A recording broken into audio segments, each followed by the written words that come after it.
हमने अभी 1 घंटा भी नहीं पढ़ा। कुछ सीखने को मिला आपको इस 1 घंटे के अंदर?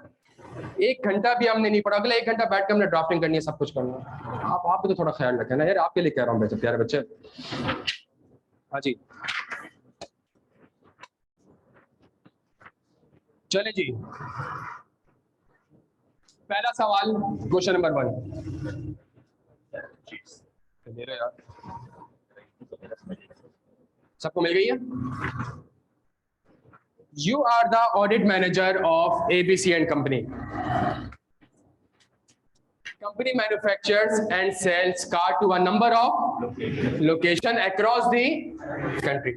Recently, the new product has been launched by the competitor. Therefore, the company has experienced increased competition, and as a result, sales has been declined significantly. In order to improve the situation, it has decreased the selling price of its product significantly since September. The finance director has informed audit manager that he expects the increased inventory level at the year end.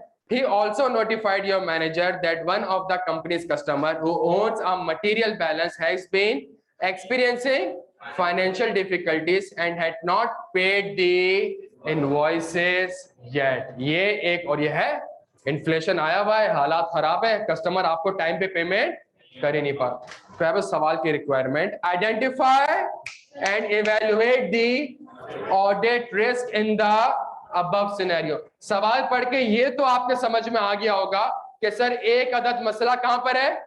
Inventory में। एक अदद मसला कहां पर है?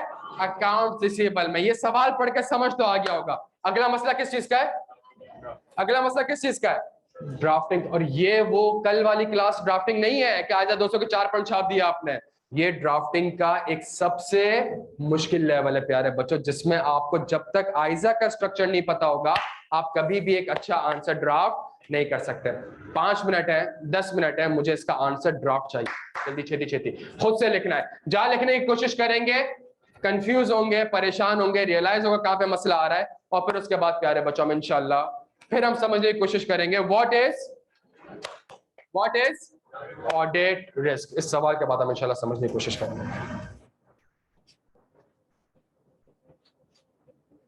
लेकिन जब लिखने बैठ रहा हूं तो मैं उसको लिख नहीं पा रहा। ये प्यारे बच्चों ऑडिट का सब्जेक्ट है। यहाँ पे एक जो मसला आता है किस चीज का आता है यार, और यहाँ टेक्निक आपको पता चल जाएगी। अगला सवाल 2 मिनट में हो जाएगा, लेकिन मैं चाहता हूं पहले आप लिखें और जल्दी छेती छेती लिखें।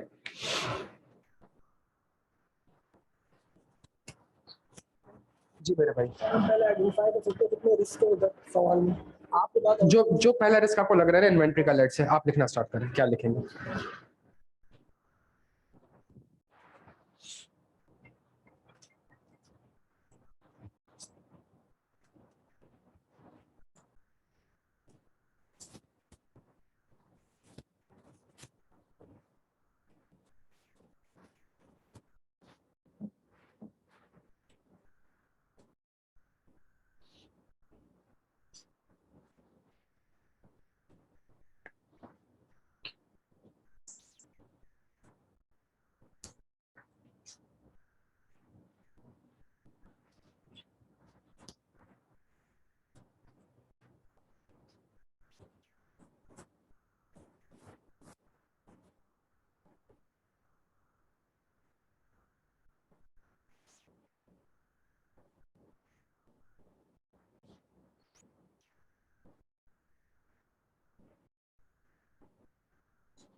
बहुत शुक्रिया। इसको ले जाओ, ठंडी हो गई।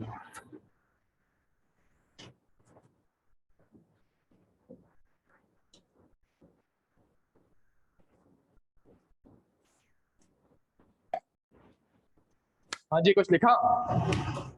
आपने लिखा है? चलिए अगले आधा घंटा ड्राफ्टिंग ही करनी है। तुमसे तो छोटे उतना बड़ा रिजल्ट लेके घूम रहा हूँ। 2 पेज लिख दिया।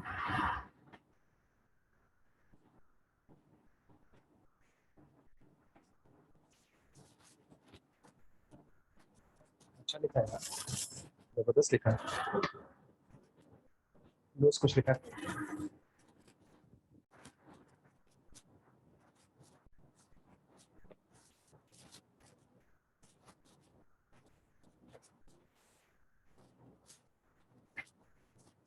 बहुत जबरदस्त।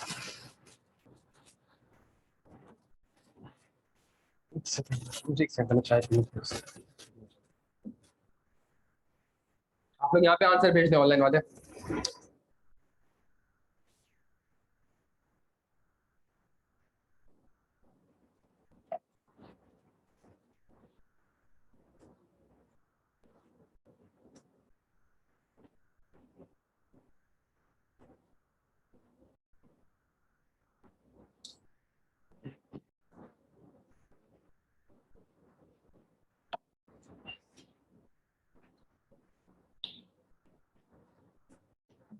एक सेकंड, इस सवाल को हम डिस्कस कर सकते हैं? अच्छा, अब मेरी बात सुनिएगा। सवाल की रिक्वायरमेंट क्या है? Identify and evaluate the audit risk in the above scenario. सही है। इट मींस हमें रिस्क आइडेंटिफाई भी करना है, और सवाल जब आपने पढ़ा, आपने कहा सर इन्वेंट्री में रिस्क है, आपने पढ़ा, आपने कहा सर अकाउंट्स रिसीवेबल। लेकिन मसला क्या है? मसला ये है कि हमें इसको ड्राफ्ट कैसे करना है, स्ट्रक्चर्ड अच्छे वे में ड्राफ्ट कैसे करना है, ये चैलेंज है। अगला आधा पौना घंटा ड्राफ्टिंग होगी। सही है। और जब ड्राफ्टिंग होगी तो ये आयजा आपको और अच्छे से समझ में आएगा। हमेशा याद रखिएगा, ये जब आप अंडरस्टैंडिंग ऑब्टेन करते हैं, ये जो आप अंडरस्टैंडिंग ऑब्टेन करते हैं, ये क्या कहलाता है? मैं इसको थोड़ा सा मिटा दूं।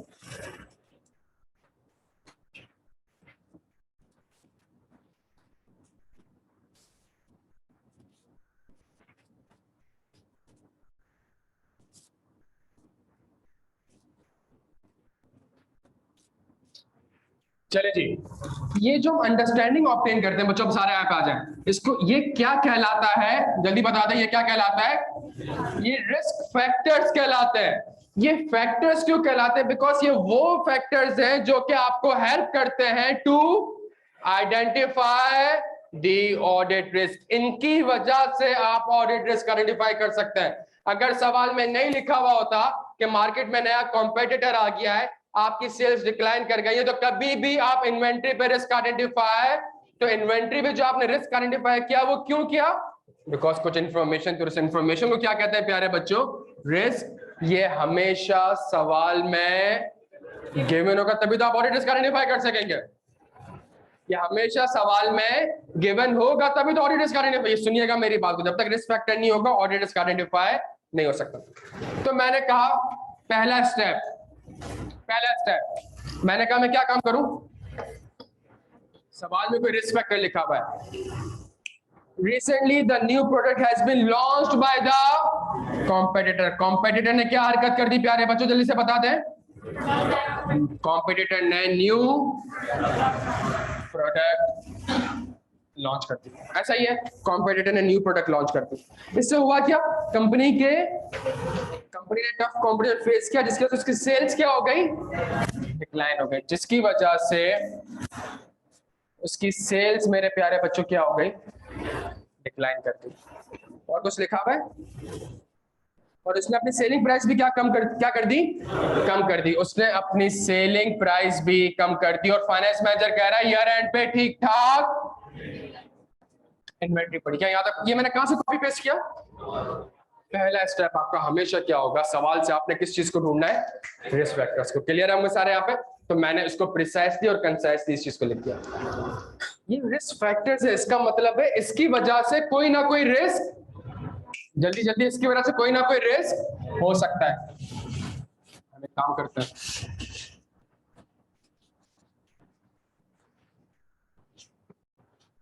मेरे वर्ड पे गौर कीजिएगा। मैं क्या लिख रहा हूं?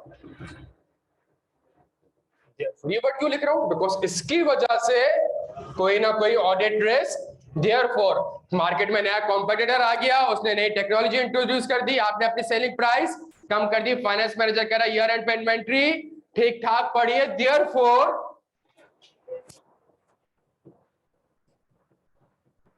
There is a risk. क्या यहां तक बात समझ आती है? There is a risk of. अब रिस्क टेक्निकली दो किस्म के हो सकते हैं। एक मेरे पास रिस्क होगा किस चीज का, ओवर स्टेटमेंट, और एक और रिस्क होगा किस चीज का, ओवर स्टेटमेंट का मतलब फाइनेंशियल स्टेटमेंट में इन्वेंट्री को कितने पे रिकॉर्ड किया हुआ है, 100 रुपए पे, होना कितने पे चाहिए, 80 रुपए पे। तो इसने क्या इस बैलेंस को ओवर स्टेट किया हुआ है, ज्यादा दिखाया हुआ है, there is a risk of.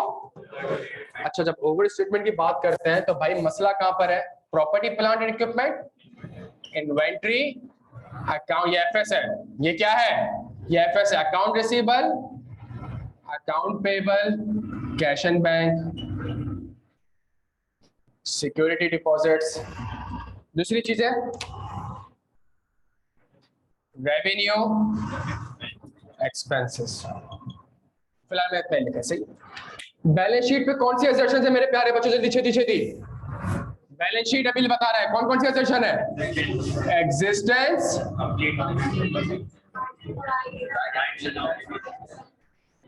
completeness, rights and obligation and अब वापस से आए, due to increased competition the competitor has introduced the new product, therefore the company has to, therefore the sales has declined and consequently the company has reduced its selling price and the finance manager informed that there is a large inventory at the, therefore there is a, कहां पे risk, हाँ लड़के कहां पे risk, there is a risk of overstatement, statement.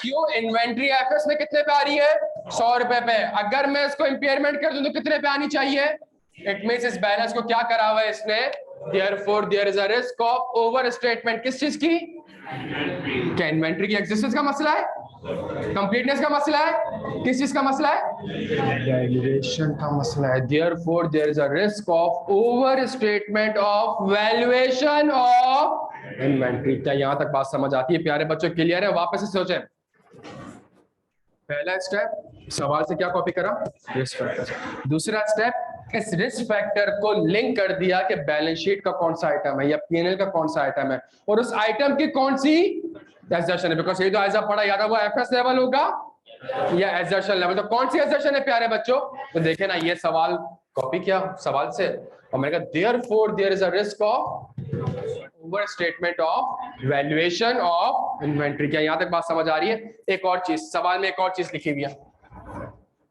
मैं यहाँ पे मैं थर्ड पे लिख रहा हूँ, सही है, कस्टमर टाइमली पेमेंट कर रहा है बच्चों, जल्दी छेती छेती, आखिरी लाइन पढ़े क्या लिखी हुई है, कस्टमर टाइमली पेमेंट नहीं कर रहा, देयरफॉर, जल्दी छेती थी, therefore there is a risk of over statement of accounts receivable. और अकाउंट रिसीवेबल की कौन सी असर्शन, वैल्यूएशन का, आपने उसको वैल्यू सही नहीं करा, आपने 100 रुपए पे उसको वैल्यू किया हुआ है, 100 रुपए पे वैल्यू नहीं होना चाहिए, 80 रुपए पे वैल्यू होना चाहिए। कि यहां तक बात समझ आती है बच्चों, क्लियर हम सारे यहाँ पे? मजे की बात यह है मुझे, ये ड्राफ्टिंग क्लियर, सवाल से आपने एक चीज कॉपी करी, आपने उसको लिंक करा एजर्शन पे और आपने एक अच्छा आंसर, तो मजे की बात ये है कि ये आंसर मेरा इनकम्प्लीट और पैथेटिक है। हाँ जी, आईएस अभी तक कोई 36 नहीं है, इन्वेंट्री में 36 अप्लाई नहीं होता, रिसीवेबल में भी 36 अप्लाई नहीं होता। द पॉइंट इज, कह सही रहे हो तुमने, आईएफआरएस बिल्कुल सही लिंक किया है प्यारे बच्चों, लेकिन तुमने आईएस गलत बता दिया, सही सवाल सही वाला बताओ। द पॉइंट इज, अगला जो स्टेप है वो बड़ा इंपॉर्टेंट है, और वो क्या है, वो है व्हाट इज इन्वेंट्री पे आपका रिस्क क्या है। इन्वेंट्री की वैल्यूएशन में तो रिस्क है, लेकिन रिस्क है क्या, एंड यहां पे एक चीज आती है व्हाट इज, और अब हम बैठ के समझने की कोशिश कर रहे हैं what is audit risk, and the audit risk is FS may not be equal to IFRS. मेरी बात समझने की कोशिश करें, पहली क्लास में ऑडिटर की जिम्मेदारी क्या है, टू ऑब्टेन, कि क्या फाइनेंशियल स्टेटमेंट्स, जब आपका काम ही ये है कि आपने ये देखना है कि क्या फाइनेंशियल स्टेटमेंट आईएफआरएस के हिसाब से बने या नहीं बने, तो प्लानिंग फेज में मेरा एज एन ऑडिटर रिस्क भी क्या होगा कि शायद ये फाइनेंशियल स्टेटमेंट आईएफआरएस के हिसाब से नहीं बने, ये मैं रिस्क आइडेंटिफाई करूंगा, फिर उसके अगेंस्ट प्रोसीजर्स परफॉर्म करूंगा, परफॉर्मेंस फेज में जाऊंगा, फिर मैं अपनी रिपोर्ट इशू करूंगा। कि यहां तक बात। Now the third step is very important, वापस से पहला स्टेप सवाल से रिस्क फैक्टर कॉपी करा, Therefore, there is a risk of overstatement of valuation के ऊपर कौन सा IFRS? आपने कहा रिस्क है कि इन्वेंट्री IS2 के हिसाब से रिकॉर्ड, क्या मतलब थोड़ा सा और अच्छा बोल दो, लोअर ऑफ कॉस्ट और NRV पे रिकॉर्ड नहीं की होगी। That's it. ये मैं रिस्क आइडेंटिफाई करूंगा तभी तो प्रोसीजर परफॉर्म करूंगा, और तभी पहली क्लास में उसने इन्वेंट्री को 100 से 150 रुपए कर दिया था। ये रिस्क आइडेंटिफाई करूंगा, प्रोसीजर करूंगा, तभी तो पकड़ लूंगा कि इन्वेंट्री आपने 100 रुपए से 150 पे क्यों करी है, ये तो 80 पे रिकॉर्ड होनी चाहिए थी। वापस से सुने, कस्टमर ने टाइमली पेमेंट नहीं करी, जहां कस्टमर ने टाइमली पेमेंट नहीं करी, therefore there is a risk of over statement of account receivable. Valuation का मसला क्या मतलब, क्या होना चाहिए IFRS के हिसाब से, क्या होना चाहिए, बैड डेट एक्सपेंस रिकॉर्ड होना चाहिए। ऐसा ही है ना, bad debt expense, and the risk is management ने बैड डेट एक्सपेंस रिकॉर्ड नहीं किया होगा। कहां रिकॉर्ड नहीं किया होगा, फाइनेंशियल स्टेटमेंट में। तो एफएस में 100 रुपए पे दिखा रहा है, IFRS के हिसाब से 80 रुपए का होना चाहिए। एफएस में not be equal to IFRS। Inventory को मैनेजमेंट ने कॉस्ट पे दिखाया होगा, रिस्क है कि इन्वेंट्री को लोअर ऑफ कॉस्ट और NRV पे रिकॉर्ड करना चाहिए। क्या यहाँ तक प्यारे बच्चों बात समझ आ रही है? 3 स्टेप में मैं वापस से रिपीट करता हूँ, हमेशा याद रखिएगा, ऑडिट रिस्क की ड्राफ्टिंग के 3 स्टेप्स हैं, और मैं आधा पौना घंटे यही खेलना है। सुनिएगा, ऑडिट रिस्क के 3 स्टेप है। पहला स्टेप, रिस्क फैक्टर कहां दिया हुआ होगा, सवाल में। तो सवाल आपने जब पढ़ना होगा तो आपने हाईलाइट ऐसे करना होगा कि जिस बच्चे ने रिस्क फैक्टर हाईलाइट कर लिया उसका आधा सवाल तो ड्राफ्ट हो गया। रिस्क फैक्टर जब आपने हाईलाइट किया तो आपने ये सोचना है इसकी वजह से यहाँ पे कहां पे मसला हो सकता है। पीपी इन्वेंट्री में मसला हो सकता है। तो इन्वेंट्री की कौन सी एजर्शन, वैल्यूएशन। इन्वेंट्री की वैल्यूएशन किसके हिसाब से होती है दोस्तों, में जवाब देना। इन्वेंट्री की वैल्यू किसके हिसाब से होती है, IS2 के हिसाब से होती है। इन्वेंट्री की वैल्यू, IS2 क्या कहता है, इन्वेंट्री किस पे रिकॉर्ड होनी चाहिए। सुनिए, IS2 बहुत कुछ कहता है। कॉस्ट ये होगी, कॉस्ट का मसला है, फीफो मेथड होगा, इस चीज का मसला है, किस चीज का मसला है, NRV का। तो आप कहेंगे IS2 क्या कहता है, इन्वेंट्री किस पे रिकॉर्ड होनी चाहिए। सुनिएगा, इन्वेंट्री किस पे रिकॉर्ड होनी चाहिए, and the risk case management ने इंपेयरमेंट रिकॉर्ड नहीं की होगी, या की भी होगी तो एडिक्वेट नहीं की होगी। क्या आप क्लियर हो? वापस इस चीज को समझो। रिसीवेबल आ रहा है, कस्टमर टाइमली पेमेंट नहीं कर रहा, therefore there is a risk of overstatement of account receivable। किस चीज का मसला, वैल्यूएशन का। अकाउंट रिसीवेबल, अगर एक कस्टमर पैसा नहीं दे रहा, क्या रिकॉर्ड, IFRS के हिसाब से क्या रिकॉर्ड करना चाहिए, बैड डेट। IFRS के हिसाब से बैड डेट एक्सपेंस रिकॉर्ड करना चाहिए, and the risk is management ने bad debt expense record, FS में रिकॉर्ड नहीं हुआ, IFRS के हिसाब से रिकॉर्ड होना चाहिए। दोनों चीजें बराबर नहीं है शायद। That is your audit risk, that the financial statements may not be in accordance with IFRS। और जब मैं ये रिस्क आइडेंटिफाई करूंगा तभी अगले काम में मैं जाके प्रोसीजर्स परफॉर्म करूंगा। क्या है, मैंने रिस्क आइडेंटिफाई किया था कि मैनेजमेंट ने इन्वेंट्री की इंपेयरमेंट रिकॉर्ड नहीं करी है, अब बैठ के मैनेजमेंट से इंपेयरमेंट की वर्किंग लूंगा मैं। क्या यहाँ तक बात समझ आ रही है बच्चों? जी मेरे भाई, सॉरी, एक ही बात है, कोई मसला नहीं है। आपको ISO ने क्या वर्ड यूज किया है, inventory shall be recorded at lower of cost और आप प्रोविजन का वर्ड यूज करते हैं, आप इंपेयरमेंट का वर्ड यूज करते हैं, कोई मसले वाली बात नहीं। जी मेरे भाई, अभी देखिए अगेन ये जो चीज है ना प्यारे बच्चों, इसको आपने इस वक्त मार्क्स खेल रहे हो। हम अभी क्या सीख रहे हैं, हम एक कॉन्सेप्ट को ड्राफ्टिंग, आप एक चीज समझ नहीं रहे। अगर आप मुझे 15 से 20 मिनट दें और हम एक चीज कर लें, उसके बाद आप कह देंगे सर कि ये मैटर नहीं करता मेरे लिए मार्क्स की तरह, बस अगर आप मुझे 15-20 मिनट दें। यहाँ तक बात समझ आती है? जब भी, अच्छा ये जो मैंने ड्राफ्टिंग करी है एग्जैक्टली आइजा 315 के स्ट्रक्चर को कॉपी किया है।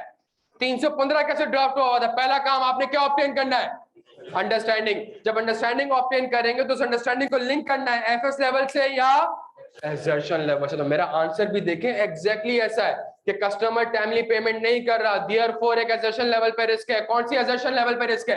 अकाउंट रिसीवेबल की वैल्यूएशन पे रिस्क है। क्या रिस्क है? रिस्क तो ये होता है कि एफएस IFRS के हिसाब से ना हो। तो मेरा रिस्क ये है कि IFRS के हिसाब से बैड डेट एक्सपेंस रिकॉर्ड करना चाहिए और मैनेजमेंट ने रिकॉर्ड नहीं किया होगा। IAS 2 के हिसाब से इन्वेंट्री में इंपेयरमेंट रिकॉर्ड होनी चाहिए और मैनेजमेंट ने इंपेयरमेंट रिकॉर्ड नहीं किया। क्या यहां तक बात समझ आती है? कितने, एक सेकंड, कितने लोगों ने ये 2 रिस्क आइडेंटिफाई कर? ड्राफ्टिंग समझ आ रही है बच्चों? यार ड्राफ्टिंग अंग्रेजी का पर्चा नहीं है, खुदा का वास्ता है, मैंने कोई अंग्रेजी का वर्ड यूज नहीं करा है, मेरे पूरे आंसर में ऑडिट वर्ड्स यूज हो रहा है। ये सवाल में ऑलरेडी दिया हुआ था, सवाल में आप मेरा आंसर देखें, therefore there is a risk of, कौन सा रिस्क? Over statement. कहां पे? अकाउंट रिसीवेबल में। कौन सी assertion? Valuation. Bad debt expense. ये प्यारे बच्चों अंग्रेजी का कोई वर्ड नहीं, इसमें अकाउंटिंग और ऑडिट के वर्ड्स में यूज कर रहा हूं। क्या तक बात समझ आती है? तो जो आप लिख रहे थे रॉन्ग एक्रूड, किसी एक बच्चे ने लिखा था यहाँ पे, तो ऐसे वर्ड हमने यूज नहीं करने से। ये रॉन्ग क्या है यार? आप कभी भी एज एन ऑडिटर सच, मतलब अच्छा है या बुरा है, इसका फैसला करने वाला अल्लाह है। आप पेपर में खुदाई कैसे क्लेम कर सकते हो कि रॉन्ग है? आप पेपर में खुदाई कैसे क्लेम कर सकते हैं कि रॉन्ग? आप ये बोल कैसे सकते हैं वर्ड कि आप सुनिएगा मेरी बात को, सही है? तो कोई मुश्किल अंग्रेजी नहीं है, से वो कौन से वर्ड यूज करने हैं? ऑडिट के वर्ड्स आपने यूज करने, दैट्स इट। और जिस स्ट्रक्चर में एज अ ड्राफ्ट है आपने एग्जैक्टली ऐसे। और ये सुनिएगा मेरी बात को, एक और रिस्क है, नेचर ऑफ द एंटिटी क्या है? सवाल पड़ा वापस से, मैन्युफैक्चरिंग है। इसका मतलब है फाइनेंशियल स्टेटमेंट में एक और चीज आ रही होगी। क्या आ रही होगी प्यारे बच्चों? क्या पीपी, प्रॉपर्टी प्लांट इक्विपमेंट से आप सफिशिएंट इन्वेंट्री बना पा रहे हो? क्या उससे सेल कर पा रहे हो? और अगर सेल हो भी रही हो तो सेलिंग प्राइस कम है। किस चीज का मसला है? किस चीज का मसला है? पीपी की और वैल्यूएशन, तो उसकी वैल्यूएशन किसके हिसाब से होती है? IAS 16 के हिसाब से। लेकिन क्या डेप्रिसिएशन का मसला है? किस चीज का मसला है?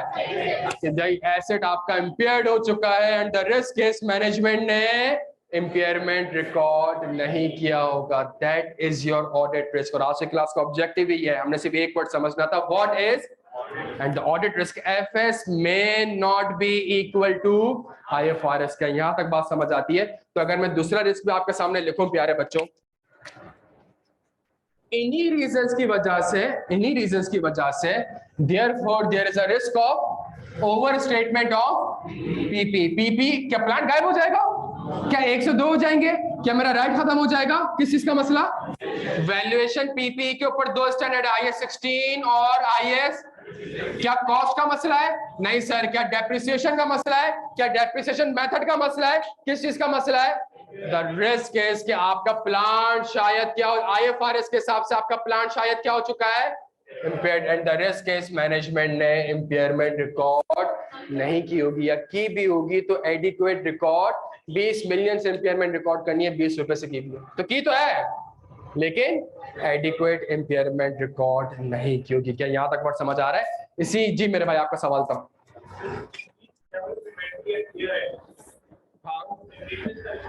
सॉरी नहीं, उसको उस सवाल को आप प्रॉपर समझने की कोशिश करेंगे। मेरा प्रोडक्ट सेल नहीं हो रहा है, इसकी वजह से इन्वेंट्री ज्यादा पड़ी हुई है। इसका सवाल बड़ा जेन्युइन है कि सर अगर तो मेरे पास ये भी तो हो सकता है, वो कह रहा है इन्वेंट्री बहुत ज्यादा है यार, मतलब कंप्लीटनेस का मसला भी हो सकता है। नहीं, कंप्लीटनेस का मसला नहीं है, मसला ये कि वो क्यों ज्यादा है। आपका प्रोडक्ट से जब सेल नहीं हो रहा है, इट मींस आपने उसकी वैल्यूएशन सही नहीं करी होगी। क्लियर है मेरे भाई यहाँ पे? अच्छा जी, किसी और का कोई भी सवाल हो मुझसे पूछ, बिकॉज अगले 20 मिनट बड़े इंपॉर्टेंट है जी मेरे भाई।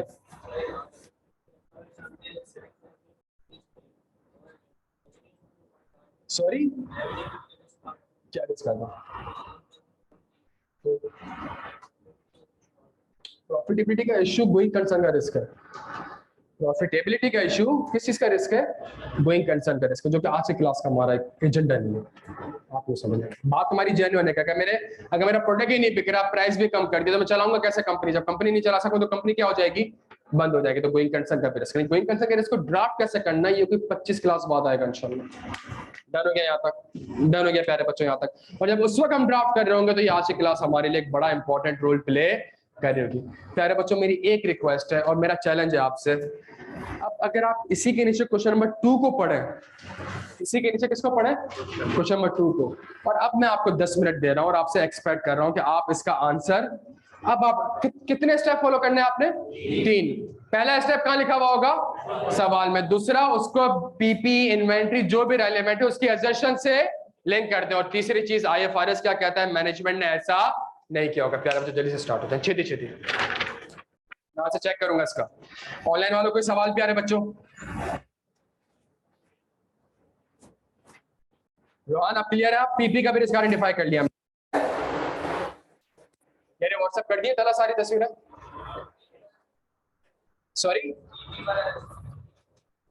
यार पीपी वाला रिस्क एक बार समझ लें सब। आपने पीपी खरीदा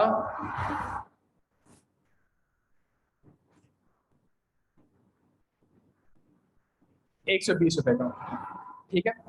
कब खरीदा? 1 जनवरी 2021 को। डन हो गया यहाँ पे? अच्छा, तो पीपी आपने 120 रुपए का खरीदा 1 जनवरी 2021 को। इसकी यूजफुल लाइफ कितनी थी? 6 साल। डन हो गया। कितनी थी? 6 साल। तो इसका मतलब है 1 साल का डेप्रिसिएशन एक्सपेंस कितना होगा? 20 रुपए। ऐसा ही प्यारे बच्चों, पूरा 2021 खत्म हो गया, पूरा 2021 खत्म हो गया। तो पीपी की कैरिंग वैल्यू कितनी आ रही होगी? 100 रुपए। क्लियर है? ताकि वो पीपी 100 रुपए वाले एग्जांपल से आप क्लियर हो जाए। 100 रुपए की कैरिंग वैल्यू आ रही है। लेकिन हुआ क्या कि फरवरी में, मार्च में एक नया कॉम्पिटिटर आ गया। और जब आपने 120 रुपए का प्लांट खरीदा होगा, कितने साल यूजफुल लाइफ है? तो आपने कहा होगा आज मैं कितने इन्वेस्ट कर रहा हूँ? यार 0 पे कितने इन्वेस्ट कर रहा हूँ? मैं पहले साल जो मेरी सेल्स होगी वो 40 रुपए की होगी। इस प्लांट से पहले साल कितने रुपए कमाऊंगा? 40 रुपए। दूसरे साल भी आराम से 40 रुपए कमाऊंगा, तीसरे साल भी 40 कमाऊंगा, चौथे साल भी 40 कमाऊंगा, पांचवें साल भी 40 कमाऊंगा और छठे साल भी 40 कमाऊंगा। ये प्लांट में आपने इन्वेस्टमेंट तभी करी होगी जब आपको लग रहा होगा कि इससे आप पैसा, लेकिन इन्वेस्टमेंट आज करी है, पैसा आगे जाके कमाएंगे, तो इसको भी क्या करना पड़ता है? डिस्काउंट। तो ये क्या हो गया मेरा आंसर? 240। डिस्काउंट भी करूंगा तो कितने पे आ गया? 200 रुपए पे। तो एक चीज 120 की खरीदी है, फायदे कितने का होगा? 200 रुपए का। लेकिन मेरी पॉलिसी क्या है? Cost model. तो मैं उसको कितने पे रिकॉर्ड कर रहा हूँ? एसेट को 120। क्या यहाँ तक बात समझ आती है? सब देख ले यहाँ पे। जैसे ही प्लांट खरीदा 2 महीने बाद मार्केट में नया कॉम्पिटिटर आ गया और कॉम्पिटिटर ने बैठ के कोई जबरदस्त प्रोडक्ट लॉन्च कर दिया कि मेरी सेल्स क्या होने लग गई? कम। और मैंने अपनी सेलिंग प्राइस भी कम कर दी है। क्या मैं पहले साल 40 रुपए कमा सकूंगा? मैंने कहा भाई अब तो शायद 10-10 रुपए कमाऊं हर साल। अब तो शायद कितने कमाऊं? 10 रुपए। मेरे पास एसेट आ कितने पे रहा है? 120 रुपए का, और मैं उससे फ्यूचर में कमा कितने रहा हूं? 60 रुपए। इसको अगर मैं डिस्काउंट करूं प्यारे बच्चों, लेट से डिस्काउंटेड वैल्यू 40 आती है, एसेट आपका कैरी हो रहा है 100 रुपए पे, 120 रुपए पे, लेकिन फ्यूचर इकोनॉमिक बेनिफिट कितने का मिल रहा है? 40 रुपए का। आपको 80 रुपए की क्या रिकॉर्ड करनी पड़ेगी? इंपेयरमेंट रिकॉर्ड करनी पड़ेगी। क्या ये कॉन्सेप्ट समझ आता है? तो जब मैंने प्लांट पे इन्वेस्टमेंट करी तो मैं इसलिए इन्वेस्टमेंट करता हूं बिकॉज मुझे लगता है मैं आगे जाके पैसे कमाऊंगा। लेकिन मार्केट में नया कॉम्पिटिटर आ गया, हालात चेंज हो गए, इसकी वजह से मेरी प्रोडक्ट की सेल क्या हो गई? कम। जब प्रोडक्ट ही आपका नहीं बिक रहा तो क्या प्लांट प्रोडक्ट बना रहा होगा? जब प्लांट प्रोडक्ट ही नहीं बना रहा होगा और उससे कुछ बिक ही नहीं रहा, तो आप कैसे रेवेन्यू जनरेट कर सकोगे? क्लियर हो मेरे भाई यहाँ पे? तो इसलिए सॉरी, देखिए डेप्रिसिएशन का एक कॉन्सेप्ट है कि आप प्लांट रखें, अपनी कबर्ड में सजा के रखें, लॉक करें, इसके बावजूद आपको इसको डेप्रिशिएट करना पड़ेगा।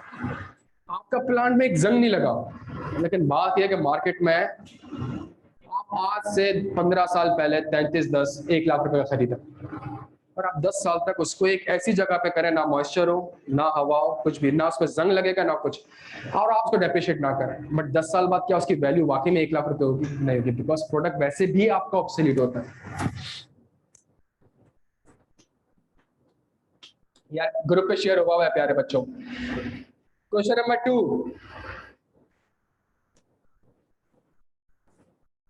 the Fresh company manufactures soft drink, cola and fizzy, and its year end is 31 दिसंबर 2013। मैं अगला पैराग्राफ नहीं पढ़ा, उसका अगला पैराग्राफ पढ़ा। The company has recently recruited a new credit controller to chase the outstanding receivable. Based on your meeting with the credit controller, he informed that some receivables are long outstanding. The finance director stated that there was a problem in November in the mixing of raw materials within the production process, which resulted in a large batch of cola product tasting different. A number of these products were sold. However, due to complaints by the customer about the flavor, no further sales of these goods have been made, which is still appearing in the closing Inventory due to the new competitor and new technology, the company is not able to sell cola drink. Therefore, the plant and machinery is not running at the full capacity. 3 आपको सवाल दिया हुआ है, कोई risk identify हो रहा है? कहाँ पे हो रहा है? पीपी में हो रहा है, चल ही नहीं रहा तो कमाएगा कैसे? कमाएगा नहीं तो कैरिंग अमाउंट कैसे रिकवर करूंगा? दूसरा इन्वेंट्री, तीसरा प्यारे बच्चों ये 3 रिस्क आपने पिछले सवाल में भी आइडेंटिफाई कर दिए, लिखना नहीं आता था। अब ये 3 रिस्क आपने अभी भी आइडेंटिफाई कर लिए, लेकिन आपको लिखने की तमीज आ गई। अब एक स्ट्रक्चर्ड वे में मुझे ड्रॉप करके दें, छेती छेती। यार मुझे पानी कर दो गैरेज प्लीज। हाँ जी, गुडविल इफेक्ट होने से गोइंग कंसर्न का रिस्क होगा। अगर एक्टिविटी फंड में करता नेट प्रॉफिट तो फिर सर वो तो बैलेंस शीट का आएगा, तो इफेक्ट नहीं आएगा। सॉरी कैपिटल के अंदर हाँ इफेक्ट नहीं आएगा। नहीं यार देखें, ये थोड़ा सा समझने की कोशिश करें। आप इन्वेंट्री की इंपेयरमेंट रिकॉर्ड करेंगे तो आप रिकॉर्ड कहाँ पे करेंगे? इन्वेंट्री पे। इसका इम्पैक्ट पीएनएल में भी आएगा, इसका इम्पैक्ट आपका इम्पैक्ट कहाँ जाएगा वो मैटर नहीं करता। इम्पैक्ट यहाँ पे जा किस वजह से रहा है? तो आप इन्वेंट्री के ऊपर काम करें। बोला का बैच एक डिफरेंट हो गया मटेरियल।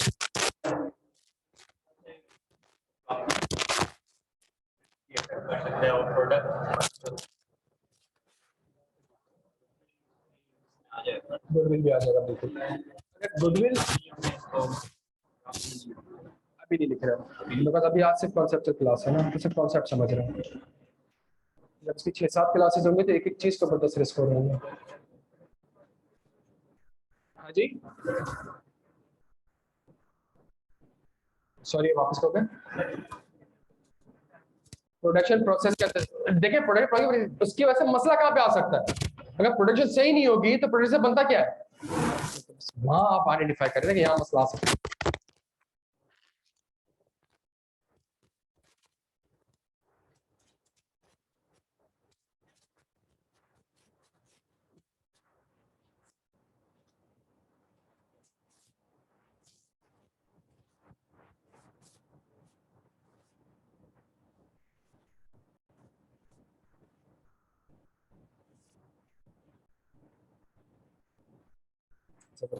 जबरदस्त।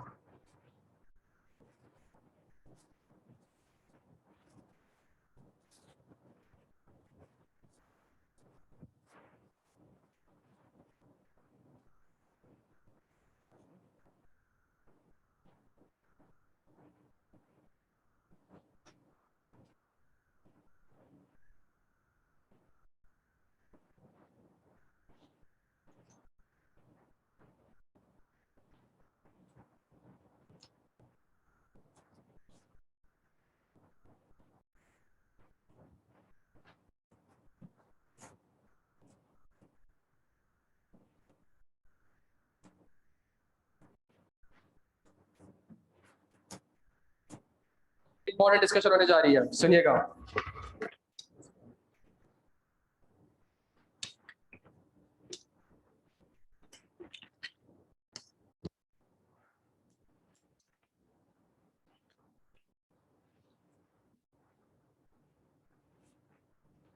इसको बिठा दूंगा।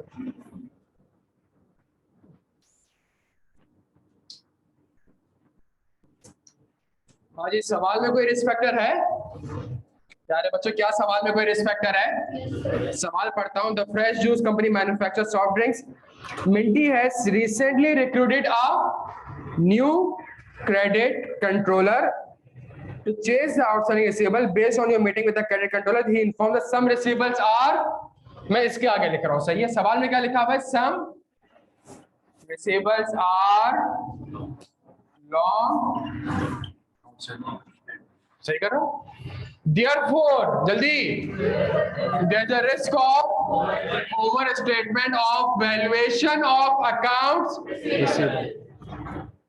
और क्या रिस्क है? द रिस्क इज कि क्या रिकॉर्ड होना चाहिए? मैनेजमेंट ने बैड डेट एक्सपेंस रिकॉर्ड नहीं किया होगा या एडिक्वेट रिकॉर्ड नहीं किया होगा कि रिसीवेबल्स आर बैड डेट या bad debt expense should have been recorded and the management may not have recorded the bad debt expense as per IFRS 9। क्या यहाँ तक बात समझ आती है? कितने लोगों ने लिख लिया था? चले जबरदस्त, एक चीज सीखनी है हमने। थोड़ा सा और आगे बढ़ते हैं।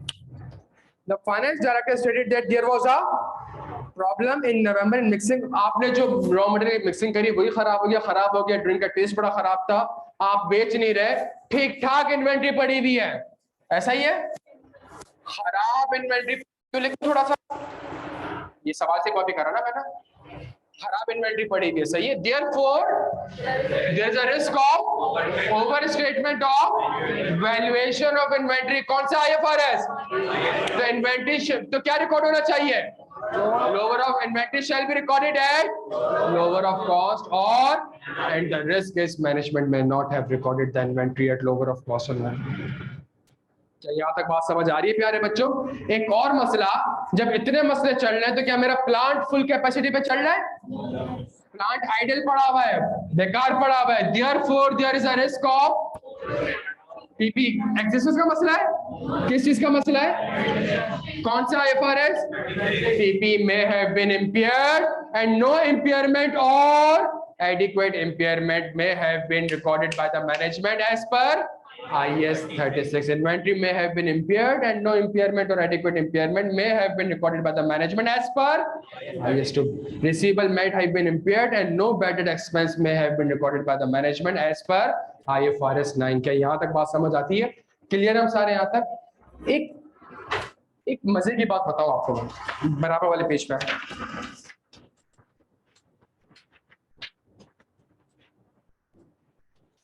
ये जो क्वेश्चन 1 हमने पढ़ा था, इसका सजेस्टेड आंसर है, सही है? आंसर मौजूद था आपके पास, लेकिन कभी भी आपने हैंड आउट नहीं पलटना है, सही है? रिस्क हेडिंग मेरा कितना अच्छा आंसर हो जाएगा कि मैं सबसे पहले क्या कौन सी हेडिंग डाल दूं? Provision for inventory empire. ये वो एरिया होगा कि जहां मैंने आईकैप को ये कम्युनिकेट कर दिया कि मैं इन्वेंट्री के इम्पेयरमेंट का रिस्क आइडेंटिफाई कर चुका हूं। उसको एक अर्ली परसेप्शन मैंने दे दिया कि अंदर कुछ ऊपर नीचे हो भी गया मसला नहीं है, लेकिन मैंने उसको एक हेडिंग देके बता दिया कि मैं रिस्क आइडेंटिफाई कर चुका हूं। तुमने जो मुझे सवाल दिया उससे मुझे ये पता चल गया कि इम्पेयरमेंट मसला। मैंने पहले हेडिंग डाली किस चीज की? प्रोविजन फॉर इन्वेंट्री या impairment of inventory.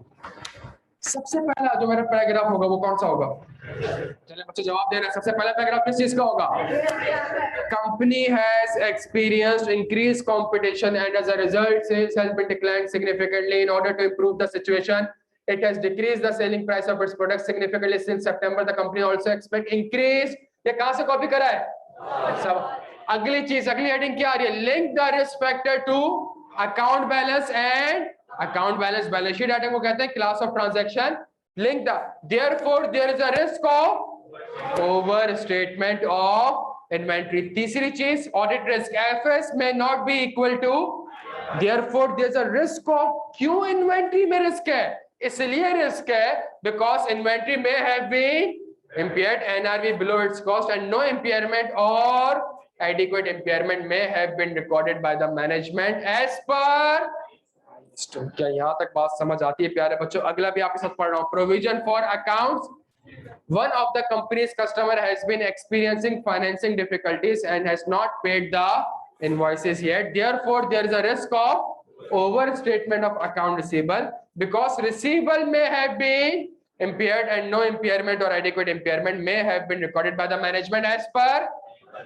impairment of PP की हेडिंग डाली, नीचे 3 पैराग्राफ बताए। due to tough competition the sales of the company has significantly declined, therefore company has also reduced its selling price significantly। therefore there is a risk of overstatement of PP because PP may have been impaired carrying amount higher than the recoverable amount and no impairment or adequate impairment may have been। Shall का word use नहीं करना है। आप planning phase में आप कहेंगे मेरा risk है कि मैनेजमेंट ने रिकॉर्ड नहीं किया होगा। आपने शेल का वर्ड यूज किया तो आपने खुदा ही क्लेम कर ली कि मैनेजमेंट ने तो लाजमी नहीं किया होगा। ये नहीं, खुदा थोड़ी है आप लोग यार। मैं आप प्लानिंग फेज में तो आप क्या वर्ड यूज करेंगे? मे का। What is audit risk? FS may not be equal to IFRS। जब मुझे इंफॉर्मेशन मिली तो मैंने कहा रिस्क है कि मैनेजमेंट ने सही इंपेयरमेंट रिकॉर्ड नहीं करी होगी। क्या यहाँ तक बात समझ आती है प्यारे बच्चों? अच्छा सुनिएगा, अगले पेज पे एक और आंसर आ रहा है, जल्दी से पढ़े, छेती 2 मिनट क्लास ऑफ, जल्दी छेती छेती, एक जबरदस्त चीज सिखानी है।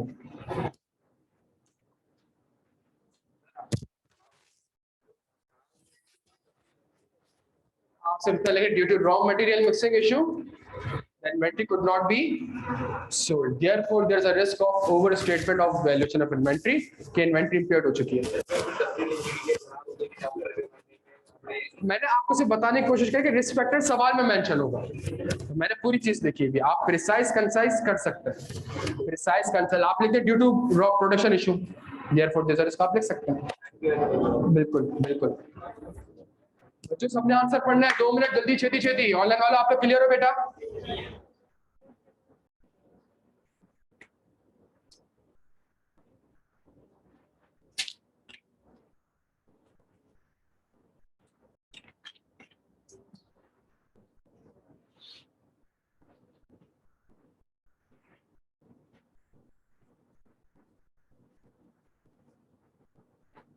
क्लियर है हम सारे यहाँ तक? यार आंसर पढ़ा सबने? आंसर पढ़ा? जल्दी छेती छेती, 1 मिनट दे रहा हूँ, जल्दी पढ़े।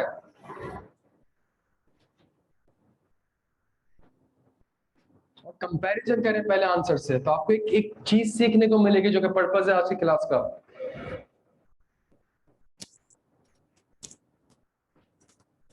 छेती छेती मेरे प्यारे बच्चों, जल्दी। दोनों आंसर एग्जैक्टली सेम है, सिर्फ एक चीज चेंज है। जल्दी, सिर्फ एक चीज चेंज है। क्या चेंज है? रिस्क फैक्टर चेंज है। पहले सवाल में लिखा था कस्टमर टाइमली पेमेंट नहीं कर रहा, तो मैंने कहा अकाउंट रिसीवेबल का रिस्क है। अब वो कह रहा है रिसीवेबल, अब भी तो रिस्क तो सेम है, लेकिन सिर्फ उसमें क्या चेंज हो रहा है? Risk factor. यहाँ पे कॉम्पेटिटर आ गया था जिसकी वजह से इन्वेंट्री में रिस्क था, यहाँ पे रॉ मटेरियल का इश्यू था जिसकी वजह से इंपेयरमेंट का रिस्क था। तो दोनों जगह इन्वेंट्री की इंपेयरमेंट का रिस्क सेम है। चेंज क्या हो रहा है? चेंज क्या हो रहा है? रिस्क। और वो कहां दिया हुआ होगा? सवाल में दिया हुआ होगा प्यारे बच्चों। जिस बच्चे ने सवाल तमीज से पढ़ के रिस्क फैक्टर हाईलाइट कर लिया, उसका आंसर ड्राफ्ट है। मैं पीएनजी जिलेट का ऑडिट कर रहा हूं यार, तो पीएनजी में भी इन्वेंट्री का रिस्क है, जिलेट में भी इन्वेंट्री का रिस्क है, और दोनों के दोनों रिस्क सेम है। Inventory may not be recorded as per IS2। दोनों पे रिसीवेबल के रिस्क सेम है कि रिसीवेबल बैड डेट है मैनेजमेंट, लेकिन दोनों पे जल्दी जल्दी रिस्क फैक्टर चेंज होंगे। यार आप समझ में आ रही है आप लोगों को? रिस्क फैक्टर कहां दिए हुए होंगे? और अब आप रिक्वायरमेंट पढ़े, identify and evaluate. Evaluate the audit, जहां हेडिंग डाली वहां रिस्क आइडेंटिफाई कर चुके हो। ये पूरी चीज हमने इवेल्युएट करी है कि ये रिस्क फैक्टर है, इसकी वजह से पीपी की वैल्यूएशन में मसला है। और क्या मसला है कि ये इंपेयर्ड हो चुका है शायद, और मैनेजमेंट ने शायद इंपेयरमेंट रिकॉर्ड नहीं करी। मैं शायद का वर्ड यूज कर रहा हूं। परफॉर्मेंस फेज में जब अगली क्लास में आऊंगा तो प्रोसीजर्स परफॉर्म करूंगा, ऑडिट एविडेंस ऑब्टेन करूंगा कि क्या मैनेजमेंट ने IFRS के हिसाब से वाकई में इंपेयरमेंट रिकॉर्ड की है या नहीं की। फिर उसके अगली क्लास में जाऊंगा और रिपोर्टिंग में देखूंगा कि अगर मैनेजमेंट ने सही इंपेयरमेंट रिकॉर्ड करी होगी तो मेरी रिपोर्ट और ओपिनियन क्या होगी। अगर मैनेजमेंट ने सही इंपेयरमेंट रिकॉर्ड नहीं करी होगी तो मेरी रिपोर्ट और ओपिनियन क्या होगी। और अगर मैनेजमेंट मुझे इंपेयरमेंट की वर्किंग शेयर नहीं करती, मुझे इंफॉर्मेशन ही नहीं देती, तब मेरी रिपोर्ट और ओपिनियन क्या होगी। अगले 4-5 क्लासेस प्यारे बच्चों सिर्फ हमने ऑडिट की सैर करनी, और ये अगर आपके समझ में आ जाएगा आपको आगे सारा।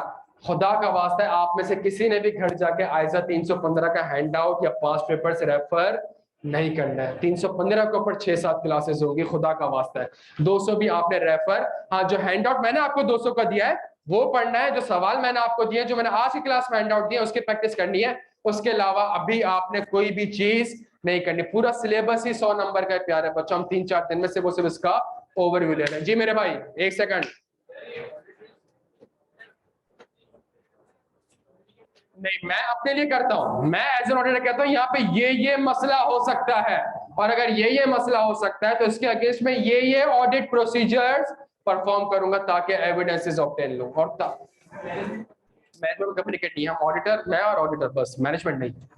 डन हो गया? कोई और सवाल मेरे प्यारे बच्चों? क्लियर है सारे यहाँ तक? अगली क्लास हमारी बड़ी इंपॉर्टेंट है जिसमें हम डिस्कस कर रहे होंगे ऑडिट ये जो रिस्क आइडेंटिफाई कर रहे हैं, ये रिस्क ऐसे खाली नहीं छोड़ूंगा।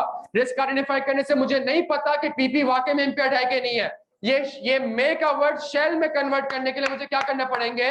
परफॉर्मेंस फेज में जाके ऑडिट प्रोसीजर्स परफॉर्म करने पड़ेंगे, ऑडिट एविडेंस ऑब्टेन करने पड़ेंगे। क्या यहाँ तक बात समझ आती है? फिर मेरी अगली क्लास रिपोर्टिंग होगी बच्चों। तो रिक्वेस्ट है 4-5 क्लासेस, कॉन्सेप्ट की क्लासेस मिस ना करिएगा। जितना पढ़ा रहा हूँ फिलहाल उधर तक रहेगा। जज़ाकल्लाह, थैंक यू सो मच।